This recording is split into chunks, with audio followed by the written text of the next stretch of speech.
Бірнеше күннен бері Алматыда жүрген Халықаралық Олимпиада комитетінің бағалау комиссиясы дүйсенбі күні негізгі спорт нысандарын аралауды аяқтады. Ұйымдастырушылар журналистерге бағалау комиссиясының өкілдерімен сөйлесуге рұқсат берген жоқ. Тек комиссия барған жерлерге 1 сағат кешірек барып, спорт нысандарын аралауға мүмкіндік берді. Бағалау комиссия өкілдері ең әуелі Іле-Алатау етегінде орналасқан Ақбұлақ және Табаған кешендеріне барды. Егер Алматы 2022 жылғы қысқы олимпиаданы өткізу құқығын жеңіп алса, Ақбұлақта биатлон, шаңғышылар жарысы, Табағанда слалом, могул сияқты тау шаңғы ойындары өтеді. Мамандардың айтуынша бұл екі кешенді олимпиадаға толық дайындап, жөндеуден өткізу үшін шамамен 40 миллион ақш доллары қажет.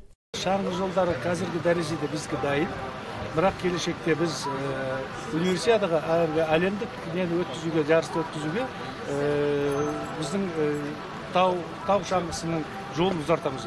Бағалау комиссиясы екінші күн Алматы қаласының Алатау ауданында салынып жатқан мұз сарайына барып көрді. 2014 жылдан бері салынып жатқан кешеннің қазіргі кезде 40-45% аяқталған. Жоба толығымен 2016 жылы аяқталады деп жоспарланып отыр. Кешен өкілдерінің айтуынша, мұнда шайбалы хоккей және мәнерлеп сырғанау жарыстарын өткізуге мүмкіндік бар.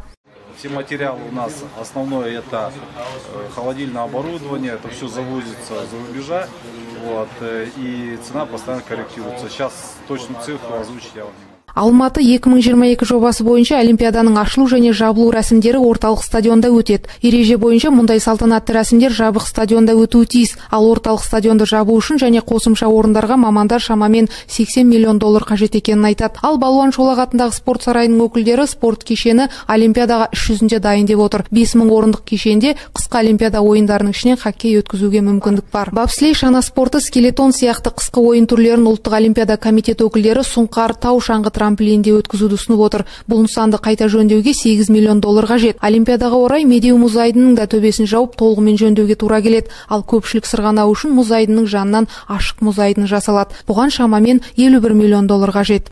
Мамандардың айтуынша Супер G шапшаң түсу бойынша жарыс түрлеріне арналған Шымбұлақ кешенінің бір ғана көлік инфрақұрылымын ұлғайту үшін 100 миллион доллар қажет екен. Бағалау комиссиясының жұмысы әлі бірнеше күнге жалғасады. Комиссия жасаған қорытындысын кейін Халықаралық Олимпиада комитетіне жолдайды. 2022 жылғы қысқы олимпиада мен паралимпиада ойындары өтетін қала 2015 жылы 31 шілдеде Куала-Лумпур қаласында Халықаралық Олимпиада комитетінің сессиясында жабық түрде дауыс беру нәтижесінде анықталады. Арнайы Азаттық сайты үшін Мақпал Мұқанқызы.